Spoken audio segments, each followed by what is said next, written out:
Thank you, David. It's a privilege to be here and to support this outstanding event. I'm going to give you some reflections on how we have implemented an innovation platform and ecosystem within the Petermont Cardiac Center, and you can then decide how you think that this might be extensible to other programs and to other areas across Ontario and around the world. It's not a good thing if you're at a technology symposium and the remote doesn't work. So first, I'm going to talk a little bit about value-based healthcare and some of the things that we're trying to achieve to deliver better healthcare at a lower cost. The things that we see are necessary are to build a framework that can measure, compare, and report healthcare outcomes. So exactly as David said, if you don't know your outcomes, you really are nowhere. And we've made very big investments in understanding what our outcomes are at a clinical level across the whole program, and I'm happy to talk about that. And that means not comparison just with outcomes at other centers in Ontario. We are actively comparing outcomes in cardiac surgery, cardiology, and vascular surgery with over 1,000 hospitals in the United States, and we're the first hospital outside of the US to do so. So the idea there is to measure your outcomes, not to understand or to be able to say, look how good we are. It's exactly the opposite. It's to be able to say, this is where there's a problem. When you identify a problem, you put together a multidisciplinary team, you address that problem, and then you track your outcomes in real time. So I think that's the essence of measuring healthcare outcomes. We need to integrate the healthcare system to enable management of the full cycle of care for a given patient condition or population. And clearly, the IT systems that we have are going to be integral to this. And I'll make some comments later about our movement towards a digital cardiovascular health platform that integrates all healthcare information with the emphasis on all. We need to create healthcare delivery teams that focus on diseases and specific patient populations, and we are a strong believer in a multidisciplinary approach. The way that that translates into reality is I won't fund something new within the Petermont Cardiac Center unless it's multidisciplinary. You don't need a team of doctors to perform a simple heart bypass or a simple angioplasty. But if you want to introduce something that's new, we believe that there's benefit in having representation across disciplines and from outside of medicine. So most recently, through David's leadership, we're introducing engineers into the operating room to work with operating teams to define how can we enable a better future in the operating room and better care. And at the policy level, I think it's important to migrate away from providing a payment to fix an aneurysm or to do a bypass and to pay for the full cycle of care so that you know from beginning to end how the patient did and compensate for that type of activity.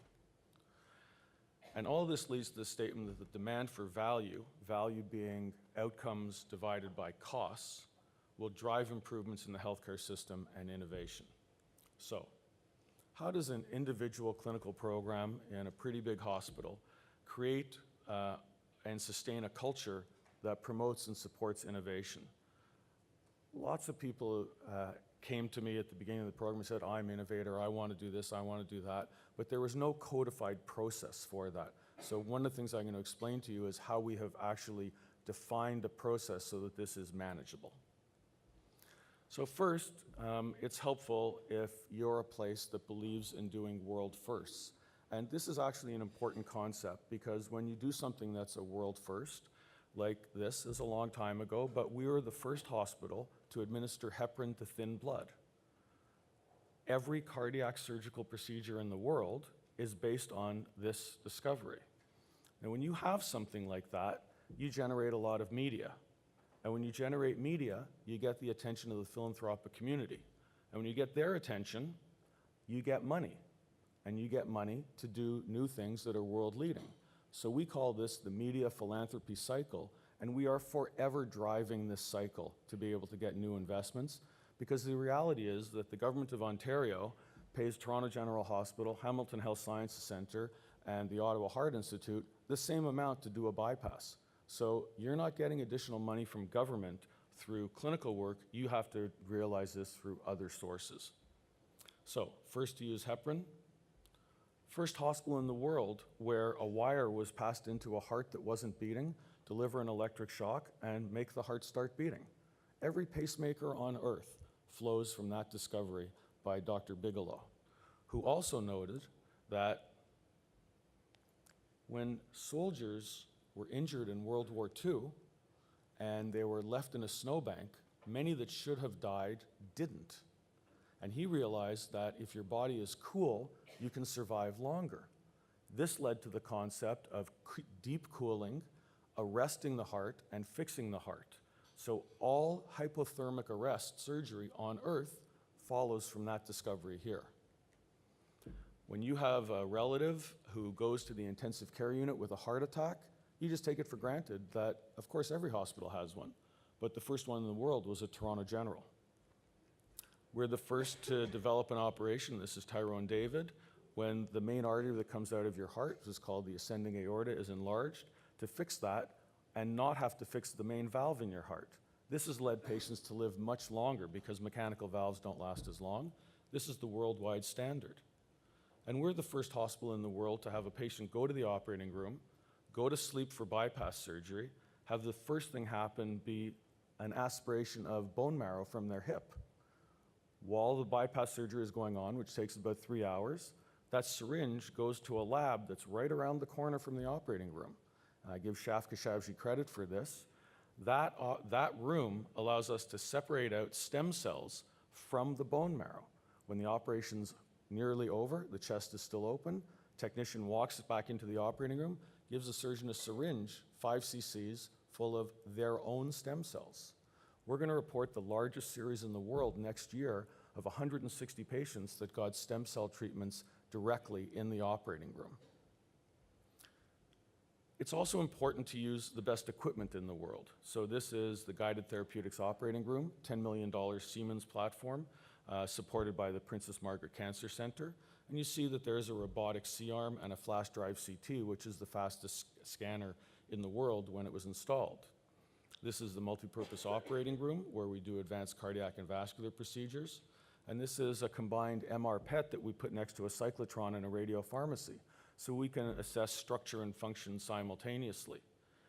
I say this so that you get the sense that we are trying to provide an environment where we have the best equipment, because you need that to be able to flourish and to innovate. What I also realized was, as I started as medical director, people would constantly come up to me and say, you know, we've had a long-term relationship, I have a project, you have money, people think we run a bank, not a program. And the donation that happened recently did not help my cause in this regard. So I said, I want to put together a process that codifies how we manage innovation. So I struck an innovation committee, which itself was innovative. It's led by a cardiologist. It has members from the healthcare world, but it has an equal number of members from the business world. So one of the people on this committee runs a $1 billion food import-export company. One of them does marketing, and he's the author of Built Ford Tough and A Diamond is Forever. And you know, then we have unintelligent people like Joelle, who's both a Fulbright and a Rhodes Scholar. And the reason I put these two groups together was I thought, in healthcare, we spend a long time deciding what to do because we don't want to harm anybody. But the people on the business side, my experience was they tend to be able to make a decision without knowing all the information. That's one. They know a winner when they see it. That's two. And the thing that was really unexpected is they all told me, I want to be on this committee because I want to know what's coming down the pipe if my mother gets sick. So this is a unique and very dynamic group, and the arguments that they have adjudicating proposals, which they do once every 3 months. I capitalized this with about $1 to $2 million a year, and I told them your only instruction is I need to see projects that failed, because if you didn't fail, you didn't take enough risks. So this is the way the process works. The Innovation Committee receives an application. They're 3 pages long with 9 questions written in simple language. And I open this to everybody in the Heart Center. So that's 1,000 nurses, physiotherapists, occupational therapists, doctors, technicians. And we've received applications from all of them, ranging from $10,000 to $1 million. The committee decides if they want to fund this or not, and I can tell you that they're independent because they rejected a proposal that I put in. But I'll be coming back to them. So the only instruction that I say, whatever money we give you, we say, you have to evaluate the data and submit the data to the Ontario Health Technology Assessment Committee, a group of 30 or 35 physicians, nurses, health policy experts, economists, who basically say, yes or no, we think that technology should be supported. If they say yes, it's very likely that the government, our single-payer system, will recommend funding, and that's how we've realized funding for left ventricular assist devices, endovascular aneurysm repairs, advanced EVARs, and transapical valves. That's replacing a valve with no surgery. What's really important here is this represents a significant return on investment for philanthropy. So when we started putting in these valves with no surgery, which is through puncture in the groin, it's done under X-ray guidance, the valves cost $25,000 a piece. We put in 40 of them, that's $1 million. So I got a donor to say, yeah, I think that's a good idea, I want to be in that. We contributed data to the paper that was published in the New England Journal. We sent this to OTAC, they said yes, and now we get $3 million a year to put in these valves. So I'm able to say to the donor, your ROI is 3 to 1 every year. This is the kind of outcome that makes donors happy and engaged and wanting to give additional funds, because they see there is some value in this. So, as I said, I encourage people to take risks. Don't be afraid to fail. We funded 43 projects. This is what the spectrum is. Some education, some stem cells, some clinical trials. I have to say the imaging doctors are very good at applying for this money.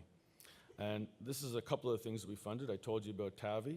One of the anesthetists said to me, or said to the committee, you know, there's this point of care testing that we can, in 5 minutes, tell you if we think a patient needs to be transfused or not transfused during heart surgery. The usual way, or the way we did it before, was the surgeon would look in the operating field and say, you know, we've lost a little blood, why don't you hang a unit? So no science whatsoever. By introducing this 5-minute stop and think and assess technique, we, in the first year, decreased blood and blood product utilization by 40% and saved the Canadian Blood Services $1.5 million. And we extended this across Canada. There was a pan-Canadian trial funded by CIHR. This is now standard practice across Canada. One of our physicians developed a web-based algorithm to decide when you come to the emergency room in heart failure, enter these 7 different variables on your smartphone, and this will say safe to go home or have to be admitted. And since we're running at over 100% capacity in the hospital, anybody we can determine is safe to manage at home, that's a good thing. This is probably the most interesting one. One of the radiologists said, you know, when you have a CAT scan, you damage the DNA, and there's the notion that that DNA damage can lead to cancer long term. So we don't like exposing patients to radiation if we don't have to. So he developed an assay based on taking a blood sample, extracting your lymphocytes, which is one of the circulating blood cells, and measuring DNA damage. And he did it before and after a CAT scan, and he found a 50% increase, and it doesn't matter what he was measuring, he had a signal. And then he gave a cocktail of vitamins or a sugar pill to patients before and after, and he decreased the radiation damage by 50%. So a venture capital firm said, that sounds good to us, gave him $4 million, but as you can see on the slide, this is not going to be primarily in the healthcare market. It's going to be for transoceanic flight. Because if you fly from Toronto to London, the cosmic radiation that you're exposed to in the cabin is the equivalent of 2 to 3 chest x-rays. So some people are now looking and saying, wow, I've done that flight a lot of times. So the model is, would you pay $10 for a pill to decrease your radiation damage when you're in the air? And the answer is probably. So I don't think this individual is reading many CAT scans anymore. And then we tried a technique that Medtronic paid $400 million for, to put a catheter into the renal arteries to heat them up, kill nerves that go to the kidneys. This was supposed to cure hypertension, failed miserably. Fine. The day after we did it here, we were the first in Canada. I was on TV. It spread the brand name of the Heart Center. People understood we do new things, and we generated cash from philanthropy through this. So all part of that media philanthropy cycle. So what's the future? We think that it's transformation of digital technology, use of precision analytics, precision medicine, innovation, generating new knowledge, quality assurance, and outstanding patient experiences. It just rolls right off your tongue. So the key to this is digital. And as David has said, digital is not about adopting digital technologies. Digital is about changing the way we work in response to what is becoming a more and more digital world. So part of what we're going to do with the donation that was announced in September from the Munk Foundation for $100 million is to continue the work that's been started in the Ted Rogers Center, where $10 million has already been spent developing a digital health platform. So the idea is that we'll develop a single interface that incorporates all the clinical notes, all the blood tests, all the results of imaging studies, CT, MR, echo, and all genomic studies into one data lake. Now, we're going to invest about $30 million into this going forward in partnership with UHN. And the idea is that all healthcare information will be in a single data lake. And this is not ethereal, but we have 46 databases within the Peter Munk Cardiac Center. By the end of December, we project that 25 of the 46 will be flowing data into this data lake. And I can show you, if you're interested, a screen that shows in real time data flowing into this data lake. That's crucial because if you don't have it in a digitized format in a single area, you can't apply AI and machine learning. So the digital health platform, to do this, the work that we envision, needs partnerships. So I'm not going to name the partners, you'll recognize them instantly. We have partners to help us do telehealth and remote patient monitoring. So we envision that if you have heart failure, we will remote monitor you at home, not have you in the hospital. And this is how it will work. And this is currently live. We give you an app on your smartphone that connects to your smart scale. In heart failure, when you start to get into trouble, your weight goes up.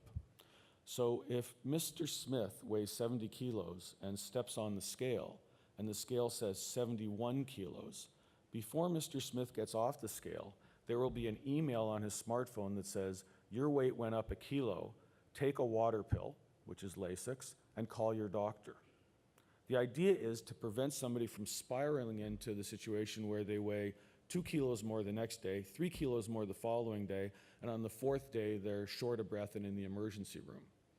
So there's 4.2 billion people on Earth that have a toothbrush and 5.1 billion that have a smartphone. So we can only manage the patients that we are being asked to manage if we manage them outside of the hospital. We simply do not have room inside the hospitals, so we view that patients are the next biggest provider of healthcare. They have to be engaged in their own healthcare, and we have to utilize technology to enable that. We'll partner with Google and the Ted Rogers Center to carry out analytics on the data that we have. I'm delighted to say that we've announced a partnership with the Vector Institute for Artificial Intelligence. That's funded at about $150 million by the province, the feds, the private sector. All the level 1 banks have invested in this. And the idea is that we will create a PMCC artificial intelligence team led by a vector computer scientist, where the computer scientists, software engineers with appropriate compute power and access to our data lake meet with clinicians and discuss what are the clinical problems that are amenable to AI-based solutions. I see some people taking pictures. I'm delighted to post this online and to have this slide deck be available. And we also need to federate our data and manage our data. That's crucial. We think that this will enable secure data streaming, real-world evidence trials. That means if we have 10,000 patients that have heart failure and we know all of their characteristics, when the 10,001st patient shows up, we'll be able to predict what's going to happen to that patient based on the patients that we're currently following. Real evidence that will be much more efficient than doing clinical trials that cost hundreds of millions of dollars. Decision support for individual patient management and individualizing the management. The second element is to have a worldwide network for clinical trials. So all I'll say about this is we currently have 29 sites in 9 countries, and when one of our investigators or one of our partner investigators has an idea to do a trial, literally pick up the phone, have a conference call and say, would you like to do this? So that's how we're doing the InVESTED trial, which is funded $26 million by the National Institute of Health, 26 million US, to determine if giving the influenza vaccine decreases your chance of having a heart attack. Because when you get influenza, you get inflammation. That inflammation can destabilize a coronary plaque and cause you to have an MI. So obviously NIH believed in it to have that level of funding. Our third focus will be on precision medicine and the so-called bedside to bench to bedside approach to research. So somebody comes in, they're sick, we sequence their DNA. We've set aside a significant amount of money for full genome sequencing. You identify a problem, a genetic abnormality, make a model, develop potential therapies, and bring that to the clinic. So that's what we're doing right now. I can tell you that our head for precision medicine has identified a gene that looks like it causes about 10% of atrial fibrillation. And there's a drug therapy to modify the activity of the ion channel, which is what lets ions go in and out of heart cells, to treat this disease. If this turns out to be true, we will own some of that IP and we will generate additional revenue streams for UHN to continue to do research. One of the problems that we have is that we are not good at commercializing the IP that we generate. So we, myself and through discussions with David, developed a model where we recognize that we're really good at having ideas and we're really good at testing things that are in the early phase. We're also really great at when a company comes out with a stent or a new drug or a new valve, we know how to put those into people. But we're terrible at bridging this gap, what I call the commercialization gap. So we have set aside money for project managers, people that have experience in regulatory, people with experience in VC and marketing, so that we can bridge this gap and create a seamless pipeline. I have to say it took me 8 hours to do that animation. It was impossible to line up. So once you have this functional pipeline, we think that we can both deliver therapies that impact patient care, but also create value by commercializing the IP that we generate. You can't do this without partners. We have lots and lots of partners. And that requires a lot of effort, but there's also huge benefit from our government partners, partners in the private sector, and partners with other universities. And this isn't everybody, this is who I could reasonably fit on one slide. So to summarize, we think the PMCC has an ecosystem that has great human resources, significant infrastructure, and a culture to foster and support innovations that improve patient outcomes. We've tried to align our investments to build a cardiac innovation hub. I want people to feel the freedom to say, I have an idea, I can get funding for it. One idea that I didn't tell you about, one of the technicians in the CT scan area said, you know, if you do a CT scan to try and look at the heart arteries, if your heart rate's too high, it's a crappy scan. So they said, why don't we put a device that plays classical music on patients, try and get them to relax, maybe that'll get their heart rate down, the quality of scans will be better. Failed miserably, didn't change the heart rate by 1 beat. But what it did was it told every technician in CT, hey, if I have an idea, these guys are actually gonna give me some money to do it. I can't believe it. When I called the person and said, you know, we're giving you $10,000 for the study, she almost fell out of her chair because nobody ever paid attention to her. And sometimes the smartest person in the room is the person that does not speak. So we're trying to access all of that brain power. We think that there needs to be healthcare policy that needs to evolve to meet these demands that I've described. so that we can deliver value-based care at the system level, not just at the individual program level. I'm sorry if that went a little longer. I told a few stories I didn't plan on telling, but I thank you for your attention.